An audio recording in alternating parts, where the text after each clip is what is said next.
पहला स्मार्टफोन मेरे दोस्तों लिस्ट पे आ रहा है CMF Phone 2 Pro। पहले जो CMF होता था मेरे दोस्तों वो नथिंग के एक सब ब्रांड में आया करता था। ये इंडिपेंडेंट CMF को बनाने के बाद अलग से लॉन्च करा गया। इससे पहले CMF बाय नथिंग लिखा जाता था, बट अभी इंडिपेंडेंट हो चुका है। एंड इस प्राइस में बाकी फोन जो है आपको सेम प्लास्टिक की बिल्ड के मिलेंगे, सिमिलर सा डिजाइन होगा, देख के आप प्राइस गेस भी कर पाओगे। लेकिन जो CMF का फोन है डिजाइन में ही उसने भाई सबसे क्रेजी चीज करी है, थोड़ा यूनिक ये फील देता है। पहले वाला जो वेरिएंट था उसमें तो भाई बैक वैक भी पूरी निकलती थी, बट पहले की तरह बैक तो नहीं निकाल सकते, लेकिन डिफरेंट कलर्स के आप पैनल्स इसके ऊपर बैक में स्क्रू कर सकते हो। अच्छा एक यूनिक सा लुक देता है, थोड़ा सा लगता है कि यहाँ पे खुराफात कर सकते हो फोन के साथ में। और हाथ में पकड़ने में भाई कंफर्टेबल फील होता है। नीचे की तरफ एक व्हील भी है जिसको फिडजेट स्पिनर की तरह आप घुमा सकते हो। एक लैंडहैंड मिलता है, वो काफी सॉलिड क्वालिटी का, और फोन स्टैंड मैग्नेट से चिपक जाता है बैक साइड के अंदर। अगर कुछ अतरंगी करने का भाई फोन के साथ मन करे तो आप आराम से कर सकते हो, बट इन सबके बिना भी भाई फोन में एक डुअल टोन फिनिश मिलता है पीछे की साइड पे। नीचे हल्का सा एक टेक्सचर्ड फिनिश है। ओवरऑल हाथ में पकड़ने बढ़िया लगता है, एस्थेटिक वाइब देता है थोड़ा सा। एक चीज और अलग है, इसके बॉक्स में ना चार्जर भी एक्स्ट्रा मिलता है जो किसी में स्किप कर दिया जाता है। और नथिंग के फोन्स वाली एक एसेंशियल की भी मिल जाती है, स्मार्ट स्क्रीनशॉट बटन आप बोल सकते हो। स्क्रीनशॉट के साथ ये नोट्स, वॉइस नोट सारी चीजें सेव करके रख सकते हो, बाद में भी आप देख सकते हो, और सब एक जगह आप देख सकते हो। इस पे पूरा फ्लैट है, बेजल्स इक्वल है, 6.77 inches, 120 hertz full HD plus AMOLED display, 3000 nits की पीक ब्राइटनेस है। यूट्यूब पे अगर आप चाहो तो 4K HDR video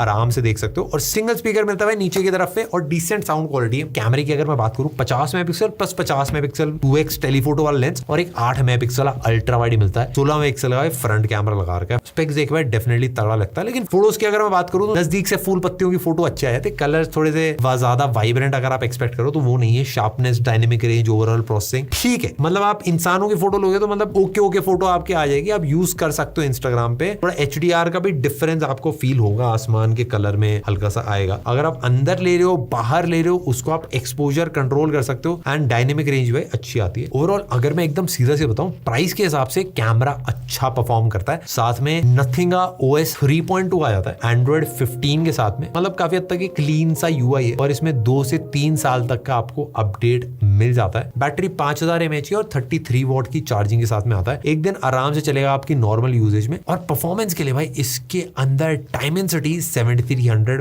Pro processor लगा रखा है। 8GB LPDDR4X रैम है, UFS 2.2 स्टोरेज है, BGMI 120 FPS का सपोर्ट है, 90 FPS के अराउंड तो एकदम ही स्मूथ परफॉर्मेंस मिलती है। इस प्राइस में ओके प्रोसेसर है, बेस्ट नहीं है, बट गेम की सेटिंग्स और सारी चीजें सब अनलॉक्ड है, तो वो बढ़िया रहता है भाई। ओवरऑल प्यारा सा फोन है। प्रोज एंड कॉन्स की अगर मैं बात करूं तो सिंपल चीज है भाई, डिस्प्ले इसका क्रिस्प है, क्लीन OS है, यूनिक सा एक डिजाइन मिल जाता है। और दिक्कत यह है कि भाई OIS नहीं है कैमरे के अंदर, और सिंगल ही स्पीकर मिलता है। प्राइस की अगर मैं बात करूं तो फ्लिपकार्ट पे इस टाइम पे 8 प्लस 128GB वाला जो वेरिएंट है 18,999 का आप बाय कर सकते हैं। नेक्स्ट मेरे दोस्तों सैमसंग का A35। सैमसंग की A सीरीज का स्मार्टफोन है, जो सैमसंग की जो मिड रेंज सीरीज है, इसमें फ्लैगशिप वाली भी थोड़ी फील देने की कोशिश करी जाती है, और फीचर्स भी थोड़े से ऐड करे जाते हैं फ्लैगशिप लेवल वाले। एंड सॉफ्टवेयर का सपोर्ट भी भाई बहुत क्रेजी ऐड करा जाता है। बिल्ड वाइज देखोगे तो ग्लास बैक आपको मिल जाती है, जो इस प्राइस में बहुत प्रीमियम फील भी देगी, एंड बहुत रेयर भी है भाई ग्लास बैक मिलना। साइड से प्लास्टिक है, बट बिल्ड वाइज भाई सॉलिड फील होता है। कैमरा वाला जो लेआउट है वो S25 की तरह ही है, एंड इसके कॉर्नर्स भी भाई राउंड है, जिससे ग्रिप आप कंफर्टेबली कर पाओगे। IP67 रेटिंग है, और डिस्प्ले भी 6.63 इंचेस का फुल HD प्लस 120 हर्ट्ज वाला सैमसंग का सुपर एमोलेड है, और gorilla glass Victus plus front display में लगा रखा है। 8-बिट वाला डिस्प्ले है, बट HDR सर्टिफिकेट नहीं है। नेटफ्लिक्स या प्राइम अगर आपको HDR कंटेंट देखना है तो वो आप नहीं देख पाओगे, यूट्यूब पे भी HDR कंटेंट नहीं चलेगा। सैमसंग का डिस्प्ले है तो थोड़ी सी एक्सपेक्टेशन ज्यादा रहती है, बट इसका डिस्प्ले थोड़ा सा ओके ही मिलता है आप। क्योंकि सबसे पहली चीज जो बेजल्स भी हैं वो आज के फोन्स के मुकाबले थोड़ा ज्यादा बल्की फील होती है। स्पीकर्स डुअल दे रखे हैं, और आवाज भी आपकी डिसेंट लाउड है। बैटरी 5000 mAh की है, बट एक दिन इजीली इसमें निकल जाता है, क्योंकि ऑप्टिमाइजेशन अच्छी है। कैमरा भी आपको एक ट्रिपल रियर सेटअप मिलता है, 50 megapixel plus 8 megapixel plus 5 megapixel वाला, और फ्रंट में 13 मेगापिक्सल एक सेल्फी कैमरा। प्राइमरी या कैमरा वाली फोटोज में कलर्स थोड़े से सटल आते हैं, पोर्ट्रेट्स में एज डिटेक्शन काफी सॉलिड कर रखा है, और ब्लर भी भाई थोड़ा सा नेचुरल फील होता है। और 4 साल के एंड्रॉइड अपडेट्स, 5 साल तक के security updates, Samsung Inox security, Samsung का वॉलेट मिलता है, और गुड लॉक भी आप इंस्टॉल करके काफी सारी कस्टमाइजेशन कर सकते हो। परफॉर्मेंस के लिए भाई सैमसंग की अपनी घर की खेती भाई Exynos 1380 वाला प्रोसेसर है, UFS 2.2 स्टोरेज मिलती है। नॉर्मल यूज में एनिमेशन आप स्मूथली ओपन करोगे तो इतना ज्यादा चैलेंज नहीं होगा, बट अगर आप 3-4 ऐप साथ में चला रहे हो तो हल्का सा आपको स्क्रॉलिंग में जिटर देखने मिल सकता, बट ऐसा गेम्स के अंदर नहीं है। BGMI अगर आप चला रहे हो स्मूथ पे एक्सट्रीम पे चलती है। अगर आपको कैमरा अच्छा चाहिए और गेमिंग ऐसा मेजर प्रायोरिटी नहीं है तो फोन को आप आराम से कंसिडर कर सकते हो। थोड़ा प्रो ये IP67 रेटिंग आ जाती है, कैमरा इसका रिलायबल है और बिल्ड भाई डेफिनेटली प्रीमियम फील होती है। कॉन्स दिक्कत है कि भाई 25 वॉट की चार्जिंग थोड़ी सी स्लो फील होती है और परफॉर्मेंस में हल्का सा पीछे रह जाता है। 8+128GB वाला वेरिएंट आपको पड़ेगा 18,999। नेक्स्ट मेरे दोस्तों आ जाता है Realme का P4 P सीरीज, मतलब इनकी पावर वाली सीरीज है जो 20,000 के नीचे आपको काफी परफॉर्मेंस सेंट्रिक फोन देती है। गेम्स के लिए भी भाई इसमें स्पेशल फीचर्स और एक अलग से चिप भी लगा रखी है। अगर आपको सॉलिड परफॉर्मेंस चाहिए आपको मजा आएगा। बिल्ड ओवरऑल पूरा प्लास्टिक का ही, लेकिन नीचे एक रेड डॉट के साथ 3D इफेक्ट थोड़ा सा मिल जाता है और कैमरा आइलैंड भी थोड़ा सा इंस्पिरेशन ले ली गई है कहीं से। एजेस भी फ्लैट है, ग्रिप करने में आसानी होती है और रेटिंग IP65 IP66 दोनों रेटिंग। डिस्प्ले भी भाई 6.77 इंचेस का है, 144 hertz full HD plus AMOLED और 4500 निट्स की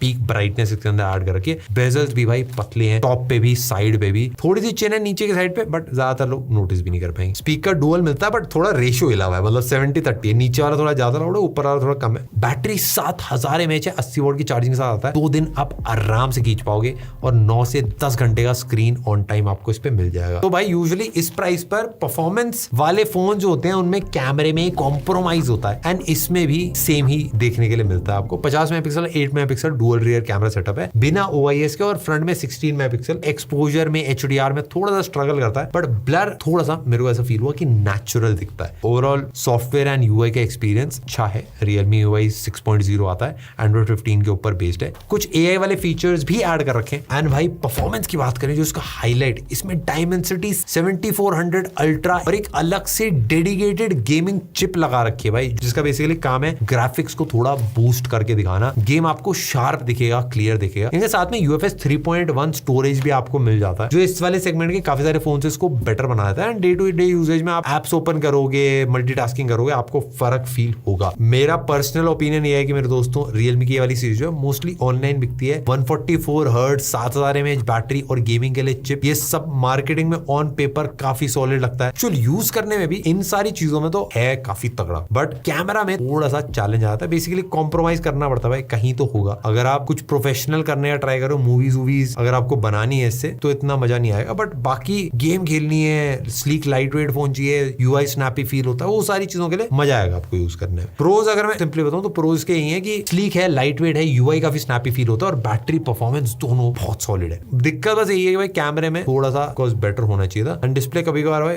दिखने में सॉलिड है बट थोड़ा ज्यादा शार्प, थोड़ा बूस्टेड सा फील होता है। 8+128GB वाला वेरिएंट आपको 18,999 रुपया पड़ेगा फ्लिपकार्ट के ऊपर। ये मेरे हिसाब से बेस्ट डील होगी। 6GB वाला वेरिएंट भी मिलता है 1000 रुपए कम में, बट 8GB वाला बेटर चॉइस है। लास्ट मेरे दोस्तों but not the least, Oppo का K13। ओप्पो के mostly phones camera design centric होते हैं, लेकिन इस वाले फोन के साथ में ओप्पो ने गेमिंग फोन्स को मार्केट में एंटर करवाया है। इसकी डिजाइन की बात करें, प्लास्टिक बैक है बट बहुत डिफरेंट है, उसमें पैटर्न्स हैं, फोन टिल्ट करोगे तो चेंज होंगे। साइड्स बिल्कुल फ्लैट है, IP65 की रेटिंग है। लुक एंड डिजाइन एक बेसिक फोन जैसा ही फील होता है। अंदर का मसाला काफी सॉलिड है इसका। बेजल्स आपको थोड़े से ज्यादा मिलते हैं और चिन भी इसमें आपको दिखती है, बट 6.66 इंचेस का 120 hertz full HD plus AMOLED display है। 1200 निट्स HBM है, मतलब आपकी जो नॉर्मल ब्राइटनेस होती है, और 8 बिट का डिस्प्ले है। इसमें भी वही चीज है, YouTube एंड Netflix HDR में आप नहीं देख सकते, पर जो नॉर्मल वीडियोस है वो आप देखोगे तो उसमें कलर्स आपको अच्छे मिलेंगे, मजा आएगा देखने में। डुअल स्पीकर्स हैं, लाउड है, बैटरी 7000 mAh के 80 वॉट की चार्जिंग के साथ में 1 घंटे के अराउंड में फोन पूरा चार्ज होता है। सॉफ्टवेयर की बात करें, ColorOS 15 है, Android 15 के साथ में आता है। परफॉर्मेंस की अगर मैं बात करूं, Snapdragon 6 Gen 4 आता है जो लेटेस्ट है। DDR4X रैम भी है, UFS 3.1 स्टोरेज भी है। प्राइस के हिसाब से क्रेजी कॉम्बिनेशन है भाई। बस दिक्कत है कि BGMI 60 FPS पे चलती है। मेरे परफॉर्मेंस सेंटर के कुछ ऑप्टिमाइजेशन करी जा सकती थी, बट ठीक है भाई। इसका मतलब ये नहीं है कि फोन में परफॉर्मेंस नहीं है, बस गेम्स थोड़ी ऑप्टिमाइज्ड कम है।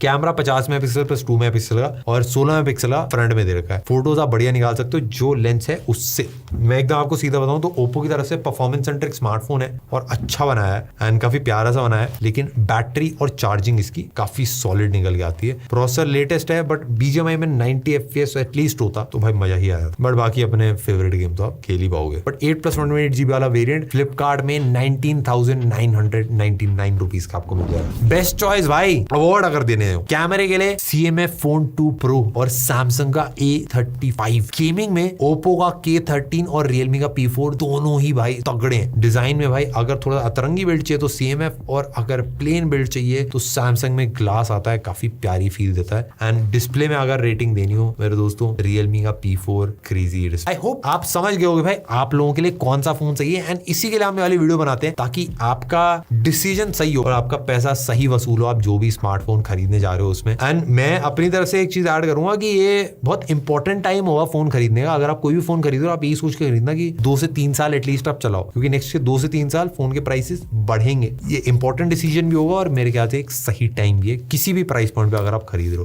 इस वाली वीडियो के लिए मिलते हैं नेक्स्ट वाली।